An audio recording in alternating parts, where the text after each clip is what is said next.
Well, the price of a gallon of unleaded fuel fell to under $3 a gallon at some gas stations this week. Prices were as low as $2.86 at the new Murphy Express and some nearby Speedway stations on 42 in Florence. They've been falling quite a bit and could even continue to drop. In this morning's U.S. Bank Economic 360, Mike Dennemann, Vice President and Senior Portfolio Manager at U.S. Bank, joins us to talk about what's going on.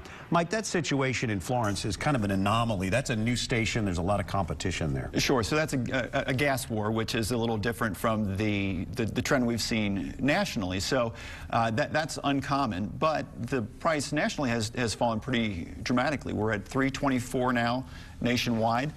That's the lowest point so far this year, and about 50 cents less than the high we saw back in March. Perhaps more importantly, though, as you noted, that when we look at the commodities futures market, we see gasoline falling even further. So I think that's a trend that we're likely to see continue. There are always a number of factors that go into the price of gasoline. You know, whether there's turbulence in a part of the world, the price of oil, crude, perhaps going down. What's behind this decline? Sure. So you hit the nail on the head. Oil is the biggest factor in the price of gasoline, and it has fallen quite a bit.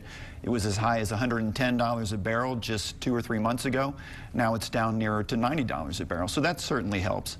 But it's also a factor of supply and demand. Americans aren't driving as much, demand not very high, but supply has been rising.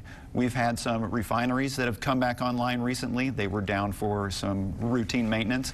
They're now adding production, and the stockpiles that were set aside to perhaps prepare for a hurricane disruption, which weren't needed, now are coming into the market as well. So we have a whole lot of supply, not a lot of demand. That's pushing prices down. Kind of a glut. So do you see things continuing to decline? Yeah, I think because of what we're seeing in the futures market, that's likely to happen, and that's a good thing for the economy as a whole. You know, the less money that you're using to fill up the tank, the more that you've got to spend elsewhere. Of course, there will be increased demand going into the holiday season.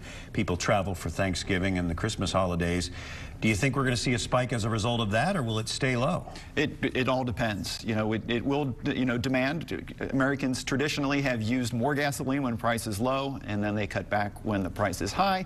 So it's kind of a vicious cycle. With prices falling, people might be more inclined to travel more. They might be inclined to you know, purchase a second car. These sorts of things factor in, and so the falling price of gas really has a large determinant on that. But the idea that people are spending less for gas means they have more to spend elsewhere in the economy. Sure. It's not a huge savings for the average consumer. Probably it only works out to $10 or $15 a week. But to put that in perspective, if you think about the average American family will probably spend between $700 and $750 this year on their holiday shopping. So if between now and year end that family saves $100 or $150 because of lower gas prices, that makes a sizable difference in their budget. Multiply that across all the families in the U.S., and you see that it has the potential to make a real difference in the direction of the economy. Isn't there somewhat of a psychological thing here, too, when people are paying a little less for gas? They don't feel quite so pressured financially. Absolutely. Yeah. Absolutely. And the nearer we get to that $3 mark, which is kind of a psychological hurdle, the closer we get to that, and if nationwide we go below that, that I think is going to make a real difference as well. All right, Mike, we appreciate you, and U.S. Bank, thank you. Thank you, Brian.